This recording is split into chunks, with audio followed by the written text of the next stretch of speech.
Fala pessoal do técnico, tudo bem? Boa noite.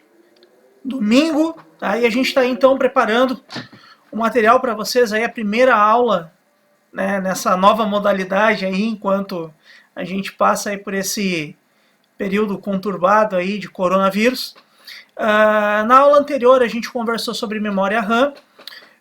Uma aula antes a gente conversou sobre placa-mãe. E hoje o assunto então é processador. Tá? Como vocês podem ver na imagem que eu vou colocar para vocês agora, o processador ele é um chip basicamente feito de silício, que é um metal, um excelente condutor elétrico, e ele tem milhares e milhares de microcomponentes, milhares de transistores, e esses transistores são responsáveis por processar as instruções e fazer a comunicação entre processador, placa-mãe e os aplicativos, certo? Então hoje a gente vai estudar a fundo o que faz o processador, certo? Vamos nessa. Bom, hoje no mercado nós temos duas fabricantes, tá, que dominam esse segmento de criação de processadores. A primeira é a Intel. Tá? A Intel, para entregar processadores com uma ótima performance, eles têm uma tecnologia chamada Turbo Boost, que aumenta, tá, a performance do processador, certo? O intuito da aula também, pessoal, não é a gente entrar no mérito, dizer a AMD é melhor, a Intel é melhor. Eu não quero isso, tá? Tô aqui para passar conhecimento. A AMD também tem uma tecnologia para melhorar a performance dos processadores quando necessário, que é a Precision Boost, ok? Então, não adianta a gente ficar nessa discussão, isso é meio clubista. Qual que é melhor, qual que é pior? As duas têm, cada uma ferramenta para entregar processadores de bom desempenho, e o mais importante, todas as duas, elas têm processadores para diversos públicos e em diversas faixas de preço. Gente, dentro dos diversos componentes que existem no processador, a gente pode destacar, tá, os transistores. Os transistores, eles são como interruptores de luz, tá? Ora estão ligados, ora estão desligados. Eles representam, né, a transmissão de bits, tá, entre o computador, certo? Então eles são responsáveis por transmitir bits, ora estão ligados e que ora estão desligados, já que a gente sabe já, né, que todas as informações que vêm do computador são processadas em forma desses bits, né, desses zeros ou uns, que são a menor unidade de memória que pode haver na informática. Tá? Além disso, né, a gente pode contar também com uma solda ou uma pasta térmica interna no processador, responsável por resfriar os núcleos. Tá? Ela transfere o calor para aquela tampinha metálica que tem na parte de cima, além também de essa tampa metálica é responsável por transferir o calor para o sistema de resfriamento do teu computador, que pode ou não vir junto com o teu processador no momento da compra. A gente tem o cooler, certo? E tem o water cooler, como vocês podem ver nas imagens que eu estou mostrando agora.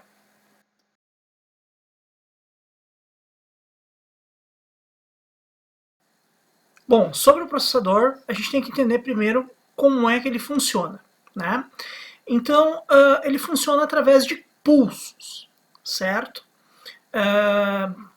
Imagina como se fossem as batidas do coração. Imagina que teu coração bata 80 vezes por minuto.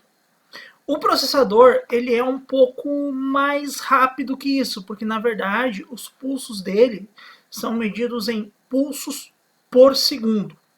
Tá? É por isso que muitas vezes quando a gente procura uma especificação de um processador, por exemplo, a gente vê um número do lado dele, né? Que é a velocidade dele.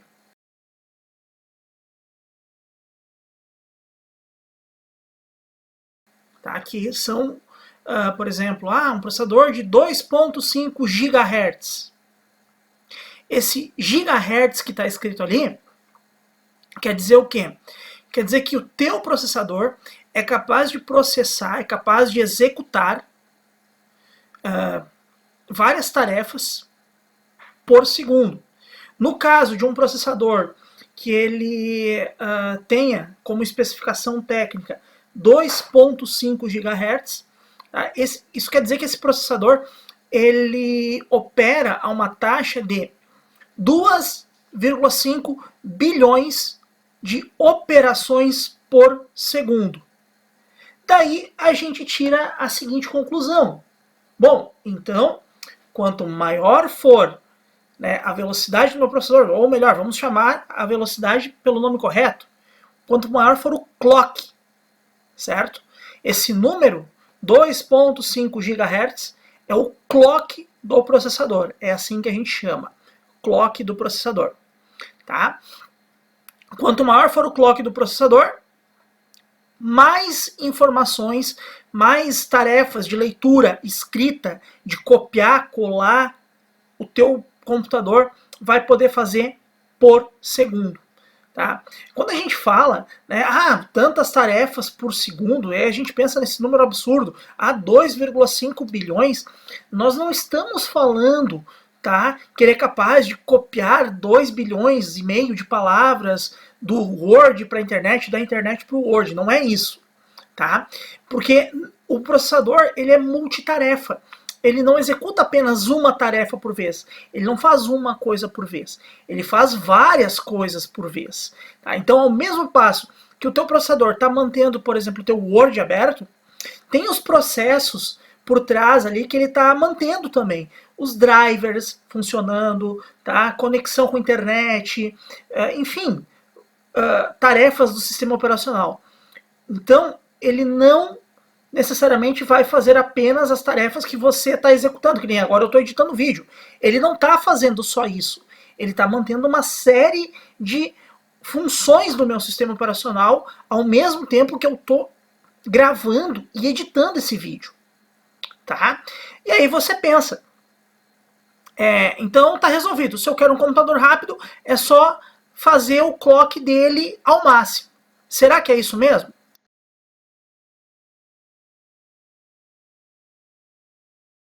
Bom, respondendo à pergunta anterior, tá? Não. Tá? Não basta a gente aumentar o clock do processador o quanto der, porque o processador ele tem um limite. Ele tem um limite desse clock. Tá? E esse limite ele é dado pelo seguinte, ó, uma questão lógica. Quanto mais eu aumentar o clock, mais energia eu vou gastar. Mais energia elétrica. Ele vai precisar de uma voltagem maior. Tá? Ora, se eu tenho uma voltagem maior passando, né, da fonte para a placa-mãe, da fonte para o processador, automaticamente eu vou ter um fluxo maior de elétrons ali pelos fios, e esse fluxo de elétrons gera um atrito que gera calor. E aí é que está o problema. Se eu gerar muito calor, se os componentes começarem a esquentar demais, o que vai acontecer? Os metais, como o silício, enfim, todos os metais que compõem o processador, eles vão chegar no ponto de fusão deles e vão começar a derreter. E como é que a indústria resolveu driblar essa limitação? Tá? Foi aí que surgiram os primeiros processadores multinúcleo. Vocês já devem ter ouvido falar, por exemplo, olha, nós temos aqui um Intel Dual Core. Tá? O que quer dizer isso? Dual Core. Dual 2. Core, coração, ou seja, núcleo. Tá? Então eu tenho um processador com 2 núcleos.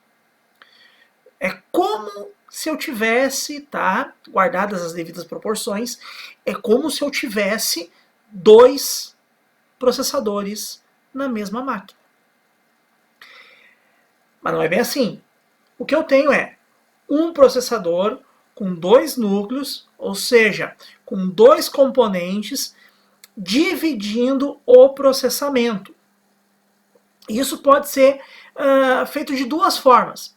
Eu posso ter, por exemplo, processadores como o processador...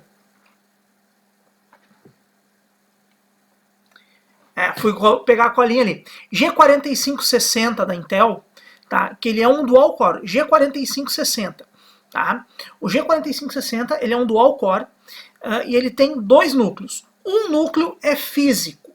O outro núcleo ele é um núcleo que a gente chama de núcleo emulado. Como é que funciona isso? Ele tem um limite no processamento.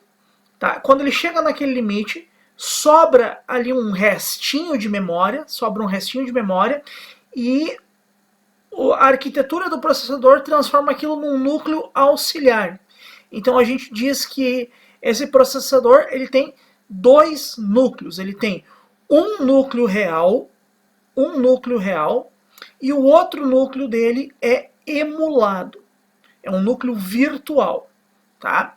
Em contrapartida, a gente tem um processador mais novo, o i3 da Intel também, 8100, que ele tem 4 núcleos. Tá? 4 núcleos. Tá? 2 núcleos reais e 2 núcleos emulados. Também é importante lembrar para vocês que essa questão de processador multicore ou multinúcleo, tá? Processador com vários cores, vários núcleos, tá? Sempre o processador que tem mais núcleos reais,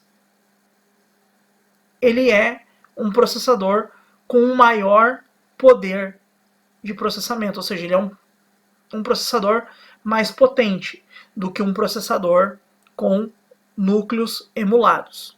Certinho? Gente, quero só fazer uma pequena correção aqui. Eu mencionei antes, tá, que o i3 8100 ele tinha 2 núcleos reais e 2 núcleos virtuais, 2 núcleos emulados, tá? Não, tá? Eu olhei as especificações dele ali, acabei de ver, e na verdade o i3 8100 ele possui 4 núcleos reais, tá? Ele não tem núcleo virtual, são todos reais, beleza?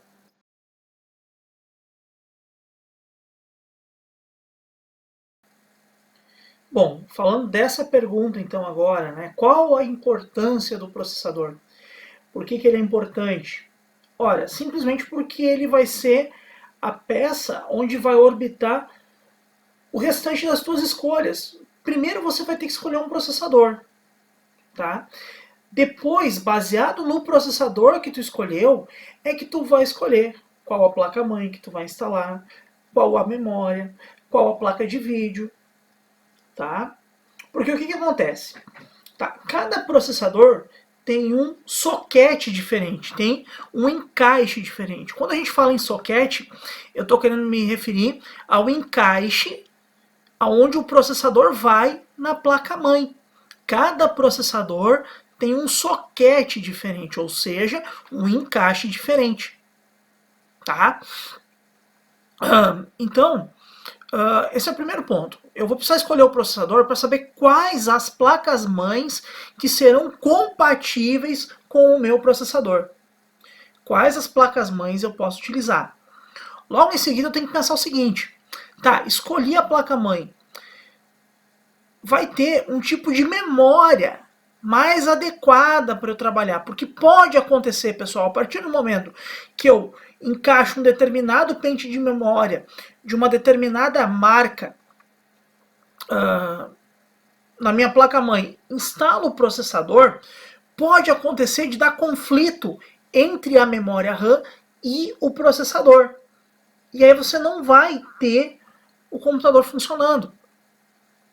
Ou vai ter o computador funcionando, né, com algumas limitações. No pior dos cenários, simplesmente a tua máquina não vai ligar. Se você tiver alguma incompatibilidade entre memória e processador. Tá?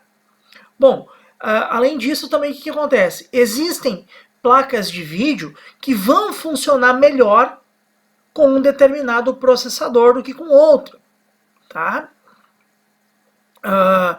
Enfim, toda essa questão. E tem um outro ponto também que a gente tem que levar em conta, tá? Que é o seguinte: para o que eu quero a minha máquina? Para que eu quero a minha máquina? É para home office? Para usar Word, Excel, PowerPoint, navegar na internet, fazer trabalho de aula, ouvir música, assistir um Netflix? Eu vou precisar de um determinado tipo de processador. Normalmente um processador um pouco mais em conta. Tá? Ah, eu quero uma máquina para jogos. Aí eu vou escolher um processador destinado para isso. Importante, se eu quero montar uma máquina para jogos, eu tenho que lembrar que é sempre uma vantagem maior eu ter o processador com 4 ou com 8 núcleos reais. Certo? E a escolha do processador vai impactar diretamente na placa de vídeo também. Porque não adianta eu ter a placa de vídeo mais absurda, mais moderna, mais cara do mundo e querer economizar no processador.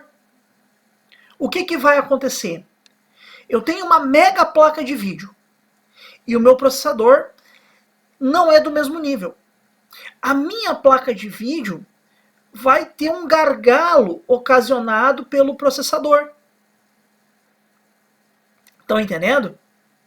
A mesma coisa assim, eu preciso de uma máquina para uma workstation, que seria o quê? Uma estação de trabalho. Eu vou trabalhar com programas de edição de vídeo pesados, eu preciso renderizar vídeos, eu preciso renderizar imagens 3D, criar maquetes no AutoCAD. Eu vou precisar de um processador melhor ainda. Em vez de um processador com 4 ou com 8 núcleos, eu vou usar 8, 16, talvez 32 núcleos.